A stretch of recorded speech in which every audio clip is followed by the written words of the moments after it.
Amen. And today, ang ganda rin inawit natin, because of who you are. Amen? Kahit hindi natin wala tayong nararamdaman, He is working. Sabihin natin, God is working to every one of us. God is working because He is alive forevermore. Amen. So meron akong babasahin before we proceed to our reflection tungkol sa 7 last word. As I announced last Sunday, we are consumed the holiday season for our families. Yung iba ay nagkaroon ng outing, nagkaroon ng get-together. You enjoy life with your families. Amen?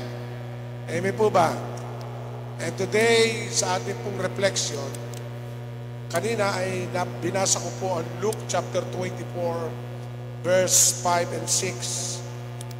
It is a beautiful and promising word that today we are declaring God is alive. Amen? Ang sabi po ng verse 5, dahil sa matinding takot, sila'y nagpatira pa. Tinanong sila ng mga lalaki, bakit ito hinahanap ang buhay sa lugar ng mga patay? Wala siya rito, siya'y muling nabuhay. Alalahanin niyo ang sinabi niya sa inyo nung nasa Galilea pa. God is talking. No, several verses before He crucified. Bible ay muli niya itatayo at sa loob ng 3 araw, gigibain yung templong yon, pero after 3 days, muli niyang bubuuin. Marami nagtataka. Ang sabi gano'n, ilang buwang ginawa daw yon. Pero God is talking to Himself. That the Lord Jesus Christ, after redemption, matapos matupad yung naisin ng Panginoon, He rose from the dead. Amen? And He is alive forevermore. Amen po ba? So palapakan natin na malakas ang ating Diyos. Shall we give the Lord the praises? And today, meron pong 2 word tayong pag-uusapan, part of our reflection. And the last word of the departing person is very important according to some history. It revealed the very hidden things that have been in her or heart. When Jesus said His 7 last word, and also called the 7 victorious word of Jesus Christ. Ang sabi doon, very important things about Him and about us. Yung daw 7 matagumpay na wika ng Panginoon ay tumutukoy sa bawat isa at sa bawat at ito'y sa Kanya. He was very silent for more than 36 hours, and when He had hanging on the cross for 6 hours. Imagine, 6 na oras siyang nakabitin sa krus ng Kalbaryo. 6 na oras. Tahimik ang panahon. At ang sabi doon, He uttered the most important word, the most significant word that gives to us the victory we have been needing and wanting. Yung 7 salitang yon ng katagumpayan. And today, may 2 word po tayong i-reflect at pag-unahan po tayo ng 2 pastor ngayong umaga. Amen? So the first word ay ano? Father, forgive them, for they did not know what is doing. Yun yung unang salita ng Panginoon. At upang ito'y lapatan po ng kaunting reflection, may I call Pastor Tim to deliver the first word from God. And the second word, ang aking minamahal na partner, si Pastora Susan, you will meet me in paradise. Thank you and God bless you. Amen. Palakpakan natin ang Lord. Can we all stand again? Pwede po bang lahat tayo tumayo muli sa presensya ng Lord? Before we start the 7 last words ng Lord, can we just bow our heads and let us pray once again sa Lord? Sige po, tayo pong lahat ay lumukod pumikit. Yes, Lord. Hallelujah. Yes, Lord God. Bless your name, Lord God. Salamat po, Panginoon, sa umagang ito, Lord God, na pinagkaloob niyo sa amin, Lord God. Thank you, Lord, for our lives, Lord God, na kami po, Diyos, ay nakatayo sa umagang ito, Lord God. Salamat, Lord, sa buhay na pinagkaloob niyo sa amin at maging sa oras na ito, Lord God. Lord, siyasatin mo ang aming mga puso, Panginoon. If there are any things, Lord God, na nagawa namin, O Lord God, we know and we believe, Lord God, that you have been forgiven us, Lord God. Thank you, Lord, for your grace and mercy. And as we study your words, Lord, Ikaw po ang manguna sa amin, Panginoon. Touch every heart, Lord God. Touch our mind and soul, O Lord, in the name of Jesus. And God, we pray, Lord God, that your name will be lifted up above every name. In Jesus' mighty name, Lord God. Thank you, Lord, for this morning. We open our hearts to you, Lord God. Bawat isa, Panginoon, ay patuloy mong alingapin, Lord God. Patuloy mong akapin kami lahat, Lord God. Salamat po, Panginoon. Pinupuri ka namin. Ito po aming dalangin sa pangalan ni Jesus. Amen and amen. Can we give God the best praise and offering? Sige po, tayo pong lahat ay makakaupo na. Okay. So this season, no, tayo po ang buong mundo, no, ay nagsa-celebrate, sabi doon, yung Easter. Tama po ba?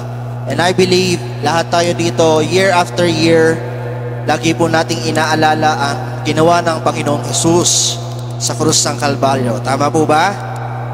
So, napanood nyo na ba sa TV ulit yung Passion of the Christ? Yung pinagdaanan ng ating Panginoong Jesus? No? At alam nyo po, praise. Ang Diyos po ay napakabuti sa ating lahat. Sabi mo sa katabi mo, mahal na mahal ka ng Lord. Lahat tayo alam natin na ang Panginoong Jesus ay laging nandyan, laging nagmamahal. Pero ito po isang bagay na hindi lamang dapat natin itinuturing to stir up our emotion kapag tayo nalulungkot, kapag tayo po ay nasa problema or nasa pagsubok. Hindi lamang po ito, no? I believe in my heart God has a message to this world, sa ating lahat, no? At ang message na yon na isang bagay po na isa sa sinabi ng Panginoon bago siya malagutan ng hininga, dun sa 7 salita na sinabi niya, yun po yung ibabahagi ko sa atin ngayon. Can we open our Bible kung may Bible kayo, or can we flash it sa screen? Luke 23 verse 34. Okay? So ito po yung senaryo na si Jesus ay nakapako na sa krus. Tama po ba? At kung titingnan natin yung hirap, yung pinagdaanan niya, alam na po natin to. Anong nangyari sa kanya? Siya ay hinagupit. Tama ba? Siya ay naghirap ng pagpapasa ng krus. Amen? At ano pang ginawa sa kanya? Sinaktan siya, dinuraan sa mukha, no, lahat ng kahihiyan ay dinanas niya. Amen? At alam niyo po ba sa panahong ito, parang yung mga tao, no, naaalala na lang ito, pero ano ba ang reflection ito sa ating mga buhay? Do you believe that God did those things para po tayo mapatawad sa ating mga kasalanan? Para tayong lahat ay maligtas. Amen? At para tayo magkaroon ng buhay na walang hanggan. Okay? Ang nakakalungkot, no? Yung panahong ito, maraming tao hindi na naintindihan. Hindi ko po sinasabing masamang mag-family gathering, no? But sa ating pong buhay, no? Hindi lamang po every Easter Sunday, every day in our lives. Thankful sa kabutihan po ng Diyos sa atin. Sabi ng word ng Lord, basahin ko po muna sa verse 32. 2 other men, both criminals, were also led out with him to be executed. When they came to a place called the Skull, they crucified him there along with the criminals, one on his right and the other on his left. Jesus said, Father, forgive them, for they do not know what they are doing. And they divided up his clothes by casting lots. Okay? Ito po yung unang salita ng Diyos nung siya po ay napako sa krus. No, naalala ko po yung sinabi ni Bishop, kapag ang isang tao daw po ay nasa bingit na ng kamatayan,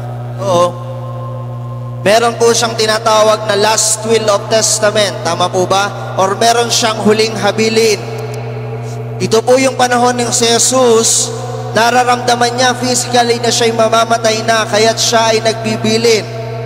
At ito pong salitang ito na sinabi niya ay napakahalaga. Tama po ba? At kung titingnan po natin, ito yung first thing na sinabi ng Lord. Sabi doon, Father, forgive them, for they do not know what they are doing. Okay? Sabihin mo nga sa katabi mo, alam mo ba? Okay? Ano yun? Alam mo ba na tayo pong lahat ay first sa Panginoon? Sabihin mo sa katabi mo, ikaw ang first sa Lord. Hihimayin ko lang po ito sa... So, meron lang po kaming 30 minutes si Pastora. Hihimayin ko lang po saglit itong word na ito. Father, sabihin nga natin, Father, forgive them, for they do not know what they are doing. Ito po yung sinabi ni Jesus na kauna-unahan. May 4 na bagay po ako dito ang gustong ibigay sa ating lahat. Una, kauna-unahang nilapitan ng Diyos nung siya ay nasa bingit ng kamatayan. Sino yon? Sabihin nga natin sabay-sabay, Father. Okay? We all know that Jesus, siya yung tatlong persona. Tama po ba? The God the Father, God the Son who is Jesus, and God the Holy Spirit, yung pinangako niya. Pero bilang tao, nung siya po ay nasa krus, ang una niyang tinawag, ang una niyang sinabi ay Father. He acknowledged the Father. So sa ating buhay, no, sino ba yung una sa atin?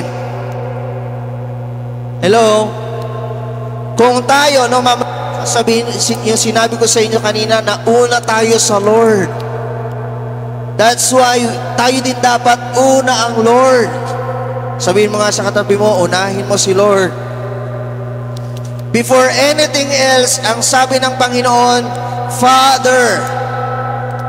Sa Lord siya lumapit unang-una kapag siya ay nasa bingit ng kamatayan, or tayong lahat, spiritually, emotionally, kapag tayo ay nandoon sa pagsubok, sino nga dapat nating unang tawagin? No other than the Father. Hello? At alam niyo po, isang bagay na ginawa ng Panginoon, hindi agad ilin. Anong ginawa niya? Siya po'y directly nanalangin sa Ama. Hello? Sino po dito yung nagpe-pray? Dapat laging kauna-unahan. The first thing na ginawa ng Panginoon, pray to the Father. Amen? So, imagine niyo si Jesus naghirap. Okay? Si Jesus, imagine niyo 12 disciples ng Lord. Nasaan kaya yung 12 disciples ng Lord nung si Jesus ay nakapako sa krus?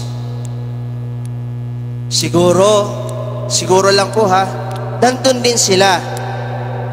Pero wala silang. Hello? Kilala niyo si Peter? Diba si Peter, sabi ni Pedro, Panginoon, walang makakahipo sa'yo. Tama ba ako? Kaya nung ang isang gwardiya ay huhuli Jesus, anong ginawa ni Peter? Tinatanga, tama mo ba? Pero nasaan si Peter nung si Jesus ay nakapako na? Hello? Tanungin mo nga yung kapatid mo sa Panginoon.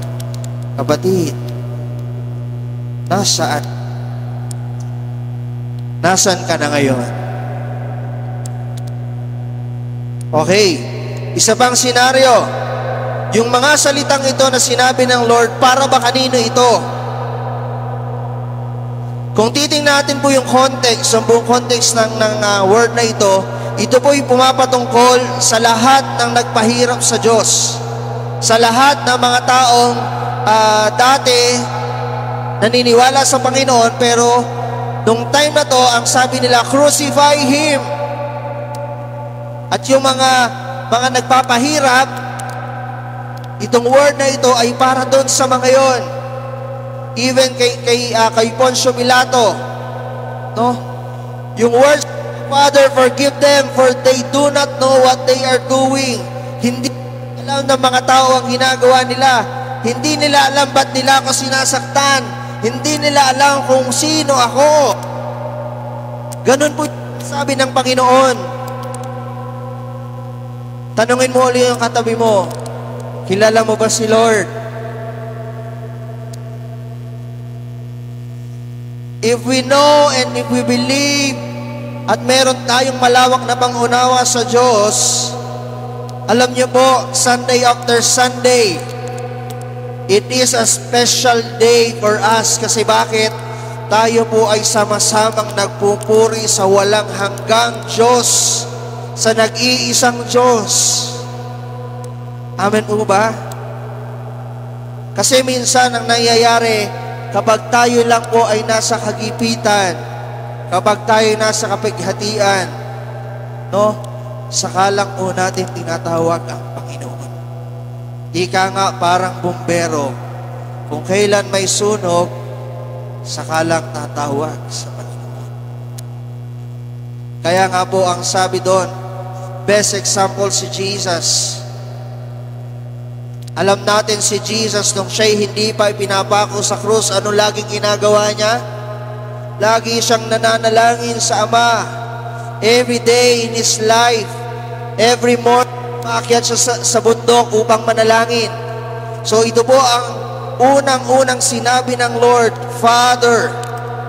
Siya ay dumalangin. Unang-unang ginawa ng Diyos habang siya'y nakapako sa krus, siya po'y nanalangin sa Ama. At anong sabi doon?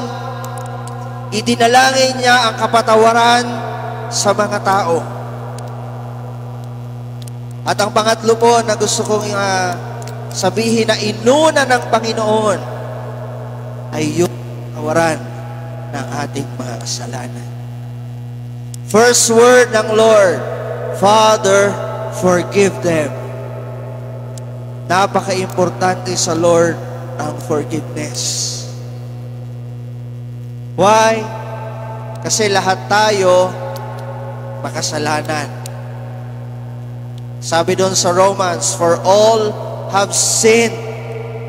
Hindi po sinabi doon, for some have sinned. Sabi doon, all, 100%, lahat tayo. Sino ditong walang kasalanan? Please raise your hand. At alam niyo po ba, yung sinasabing forgiveness dito ng Lord, hindi lang doon sa mga taong nasaktan, hindi lang doon sa mga taong nakasakit, kundi sa ating mga sarili. You have been forgiven. Sabi mo sa katabi mo, pinatawad ka na ng Lord. Patawarin mo na rin ang sarili mo. Hello? Forgiveness. Sabi mo nga sa katabi mo, forgiveness. The word forgiveness, para sa akin po, madaling sabihin. Hello? Pero napakahirap gawin. Bakit kaya? No? Kasi, lalo na kapag ikaw yung Hello? Mahirap magpatawad ng iba. Tama po ba? Pero alam niyo po, si Jesus, nasaktan din. Hindi lamang physical, but also emotional. Gaya ng sabi ko sa inyo, nasa ng kanyang disciples nung time na yon. Hello, and also si Peter, ano pang ginawa ni Peter? Itininay pa siya ng 3 beses.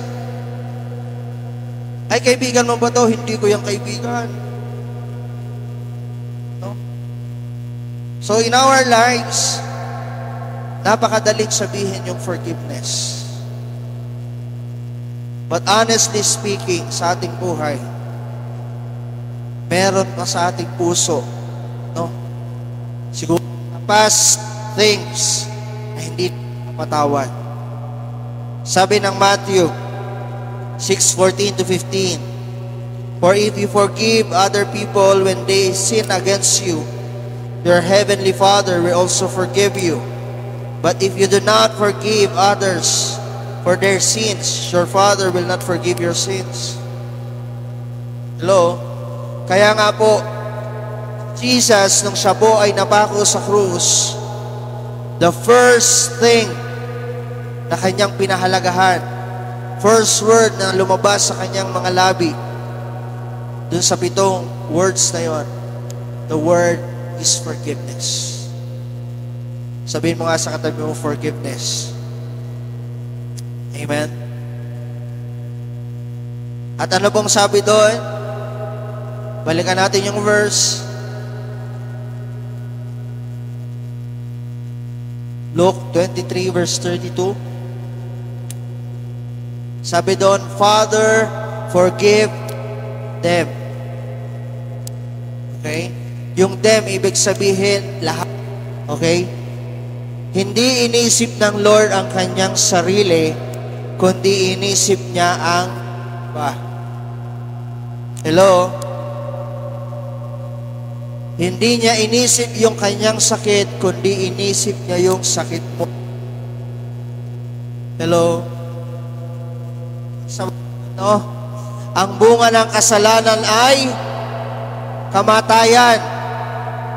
Spiritually, physically, no? Emotionally, lahat yon. Ang bunga ng kasalanan ay kamatayan. Kaya ang Lord, inisip niya lahat, okay? Inisip niya ang bawat isa. First thing na inalala niya pa rin is tayong lahat. Hindi niya inisip ang kanyang sarili. Pwede sabihin yung una, no? Pwede yung unang panalangin niya, Father, no? Into your hands I command my spirit. Pwede ganun, di ba? Pwede niyang unahin yung word na yun. Pero bakit ang inuna niyang word is, Father, forgive them. Amen? So, ito po yung napakalaga sa Lord. The first is our prayer. The next word is yung iba. Sabi doon sa Philippians 2 verse 3 and 4, do nothing of selfish ambition or vain or conceit.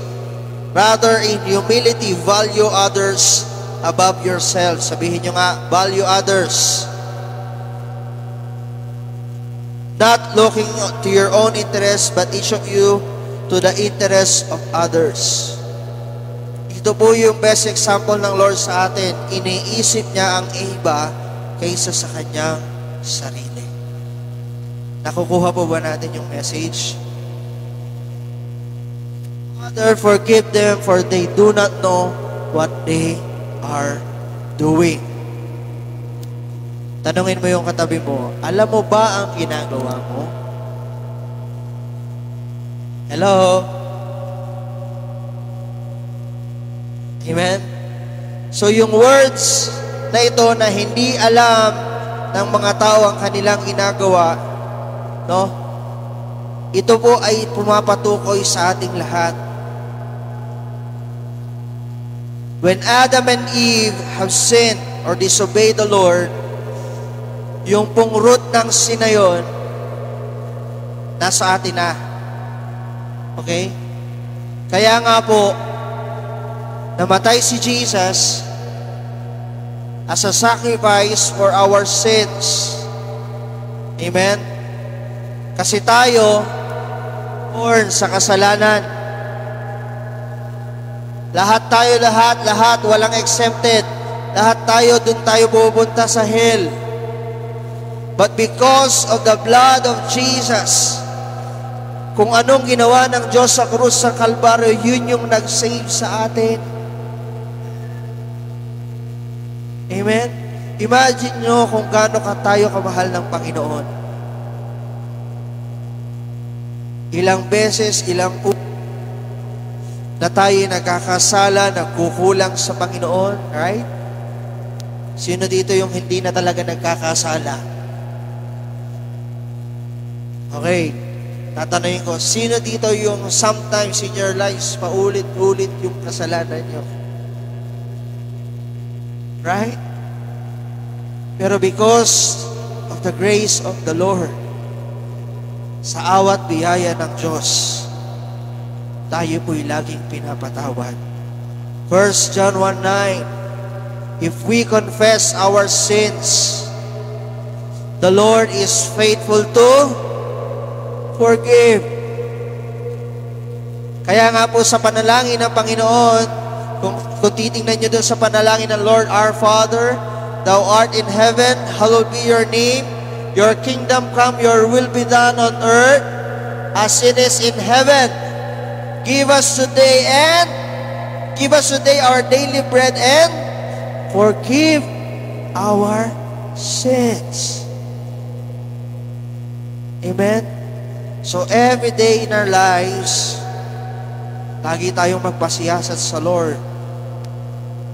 Pero hindi po dapat, hindi po dapat maging attitude natin na, Lord, nandiyan ka naman, mapapatawad mo ako lagi. Na yung kasalanan natin paulit-ulit. No. Okay?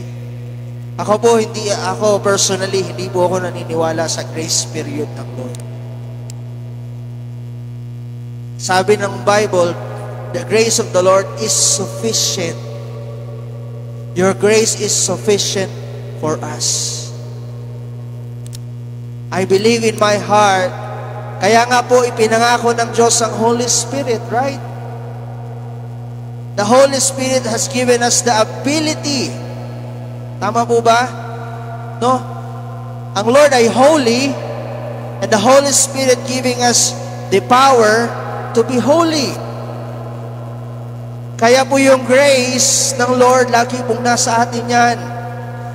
Kung tayo malapit sa Lord, mangungusap ang Lord sa atin. Kaya nga rin po meron conviction and conscience. Anong pagkakaiba nun? Conscience, nagawa mo na bago mo naisip na nagkasala ka. Pero the conviction, hindi mo pa ginagawa, nagko-convict ng Holy Spirit sa iyo na mali ang gagawin mo. So that's why the Lord, this first word ng Lord sa at yung forgiveness. Tayo pong lahat ay pinatawad ng Lord sa ating mga kasalanan. Para ma-free tayo sa anumang guilt, no? At ang sabi ng Lord, if we accept Him as our Lord and Savior, no, we will have this eternal life. Gusto po ba natin ang eternal life? Parang hindi pa natin naiisip sa ngayon. Kasi malakas pa tayo.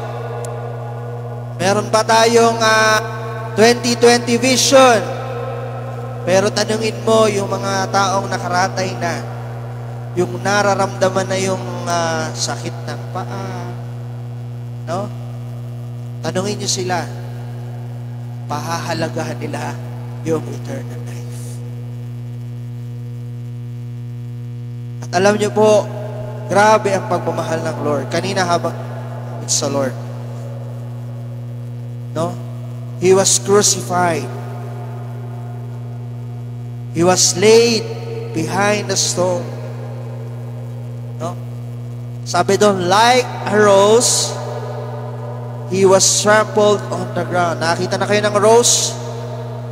Sa lahat ng bulaklak sa buong mundo, yung rose Tama ba ako? Siya yung itinuturing na pinakamaganda. Imagine ninyo, inihalantulad si Jesus sa rose na inapak-apakan.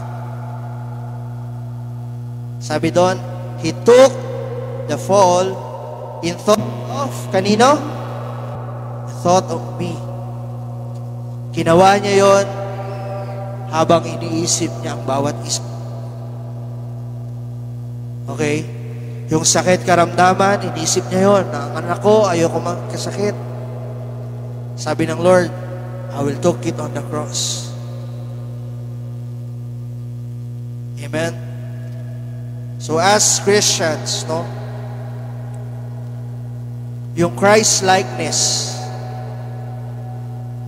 isik natin yun. Kung ang ating hindi natin mapatawad sa oras na ito, let us ask for forgiveness. Let us claim na, Lord, thank you. Kasi pinatawad mo ako. At kung meron naman sa atin dito na hindi kayo makapagpatawad, ask the Lord our God and He will help you. Wala pong imposible sa Lord. Amen? Amen? Can we give God the praise and glory? Palakpakan natin ang Lord. Can we all stand? Can we all arise? Sige po. Let us all dwell in the presence of God.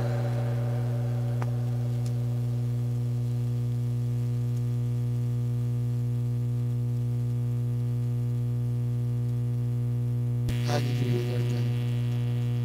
Sige po, ating i-welcome ang ating Panginoon sa ating mga sarili. Huwag nating isipin ang mga nasa katabi natin. Itun po natin ang ating mga sarili sa Panginoon. Hallelujah, Lord God. Yes, Lord God. Hallelujah. We praise your name. We praise your name, O God.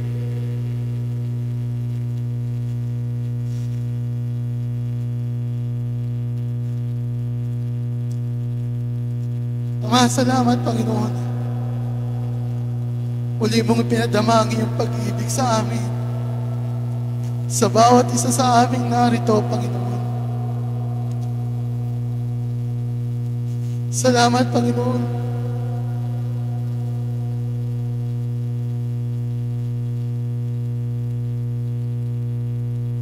Hallelujah, Lord God. Hallelujah. Lord, pinupuri ka namin, pinasasalamatan ka namin.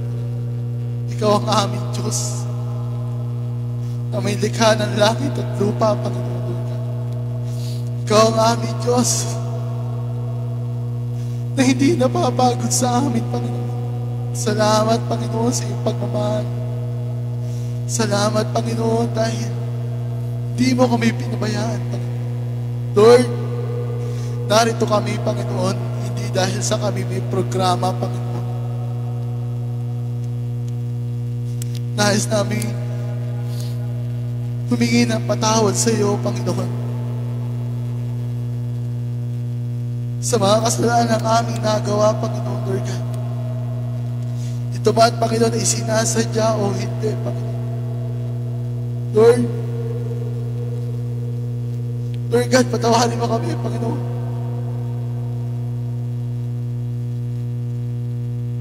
Kung kami man, Panginoon, Lord God, ay nagkasala, Panginoon, nakaligtas man kami sa paningin ng tao, pero alam namin, Panginoon, Lord God, sa paningin mo, hindi kami makakaligtas, Panginoon. Lord God, hallelujah, Lord God. Alam ko, Panginoon, nakikita mo ang lahat sa amin, Panginoon, saan man kami magpunta. Kung kami, Panginoon, ay karapat-dapat sa iyong harapan o hindi, Panginoon, Lord God. Kung ang lahat ng aming ginagawa ay nakakalugod pa ba sa iyo, Panginoon, Lord God. Lord, patawarin mo kami, Panginoon. Patawarin mo kami, Lord God. Lord, ano man, Panginoon, Lord God, yung kalit-liitang bagay na may nakikita ka pa, Panginoon, sa aming puso, Panginoon. Lord, isinusuko namin ito sa iyo, Panginoon. Nais namin itong isuko sa iyo lahat, Panginoon. Lord, nais namin lumakad, Panginoon, sa katuwiran, Panginoon. Nais namin, Panginoon, lumakad, Panginoon, nakasama ka, Panginoon, Lord God, sa aming pangarap, Panginoon, Lord God. Sa lahat ng aming ginagawa sa trabaho, sa school, Panginoon. Nais ka namin makasama, Panginoon, Lord God. Kaya, Panginoon, Lord God, sinusubo namin sa iyo, Panginoon. Lahat, Panginoon, dito sa aming buhay, Panginoon, Lord God. Lord God, maraming salamat, Panginoon, sa iyong ginawa, Panginoon, sa krus ng Kalbaryo, Panginoon. Lord, salamat sa katubusan, Panginoon. Salamat, Panginoon. At Lord God, Panginoon, Lord God, kami nagpapasalamat, Panginoon. Never mo kami pinabayaan, Panginoon. Salamat, Panginoon, Lord God. Salamat, Lord God. Lord God, dalahin ko, Panginoon, Lord God, sa bawat isa sa amin, Lord God, na Lord, hindi kami aalis, Panginoon, sa panambahang ito, Lord God, na hindi namin nare-receive ang kapatawaran at bumula sa iyo, Panginoon, Lord God. Lord, hindi kami aalis, Panginoon, Lord God, sa panambahang ito, na hindi namin natatagpuan yung kagalakan sa aming puso, Panginoon, Lord God. Lord God, hallelujah, Lord God. Lord God, I pray, Panginoon, Lord God, na sa pag-alis namin, naroon, Panginoon, yung kagalakan, Panginoon. Naroon, Panginoon, na na-receive namin, Panginoon, Lord God. Nagmumula sa iyo, Panginoon, yung kapatawaran, Panginoon, Lord God. Lord God, maraming salamat po, Panginoon, Lord God, sa bawat isa, Panginoon, na tumatayo dito sa lugar na to, Lord God. Lord God, sa pulpitong ito, Panginoon. Lord God, salamat po, Panginoon. Salamat sa kapatawaran, Panginoon, Lord God. At salamat, Panginoon, sa mahabag mong pag-ibig, Panginoon, sa amin, Panginoon, Lord God. Lord God, thank you, Panginoon. I-bless mo po kami, Lord God, hanggang sa matapos, Panginoon, Lord God, ang gawain ito, Panginoon, Lord God. Lord God, maraming salamat po, Panginoon. Sa iyo po ang pinakamataas sa papuri, pasasalamat sa pangalan ni Jesus. Amen, amen.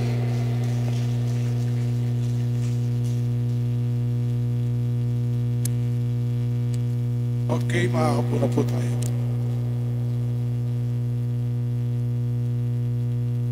Palapakan natin ang ating Diyos. Napakahalaga yung unang wika. Hindi ang unang wika ay Father bless them. Hindi sinabi ni Jesus sa unang wika, Father heal them. Ang unang wika niya is the word of restoration, of relationship, because I believe nagkaroon ng great separation because of sin. Kaya yun ang unang binika. At napakahirap magbigay ng kapatawaran pag ang nasa palibot mo ay gumagawa sa iyo ng mali. Ito ang example ng unang wika. Maraming nakapalibot sa kanya, na humusga, na ando ng mga Hudyo na nagpapako sa kanya, lahat na halos walang magawa. Pero Jesus Christ easily said in His third word, yung Father forgive them. Kaya sa ating pag-uwi, sa pamilya, sino man, huwag nating tipirin sa pagbibigay ng kapatawaran sa ibang tao. Dahil tayo ang unang pinatawad ng Diyos. I agree na sinabi ni Pastor Tim, kasi may kumakalat na teaching about the extreme grace na ikaw daw ay pinatawad na ng Diyos forever na yun. Sa akin, lagi akong hihingi ng tawad dahil wala namang kasalanan ang paghingi ng tawad. Are you with me? Pero paghingi ng tawad, ito ang nagre-restore lagi. Ang mahirap yung hindi ka na humihingi ng tawad, tambak na pala ang kasalanan. Mas mahalaga, araw-araw naglilinis. Kaya si Jesus ipinakita ang unang salita, the power of the word, forgive them. And the second word ay didilipin po ng ating pastora,